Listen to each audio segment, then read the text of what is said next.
आणि आज जिल्ह्यांमध्ये काय घडलं ते आपण पाहूया। साताऱ्यामधील छत्रपती शिवाजी महाराज संग्रहालय आजपासून सर्वसामान्यांसाठी खुलं। लंडनहून आलेली शिवकालीन वाघनखं पाहण्यासाठी शिवभक्त आणि विद्यार्थ्यांची गर्दी।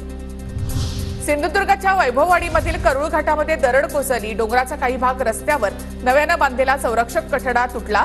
रस्ता वाहतुकीसाठी पूर्णपणे बंद। नंदुरबार जिल्ह्यामध्ये भर पावसाळ्यामध्ये पिण्याच्या पाण्यासाठी महिलांची भटकंती। पाणी मिळत नसल्यामुळे दूषित पाणी पिण्याची वेळ। दूषित पाण्यामुळे साथीचे आजार पसरले।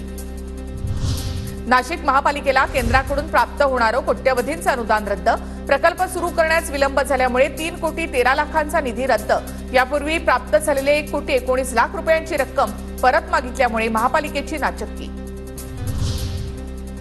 गणेशोत्सवाच्या निमित्तानं कोकण मार्गावर 202 रेल्वेगाड्यांचं तिकीट आरक्षण उद्यापासून सुरू होणार।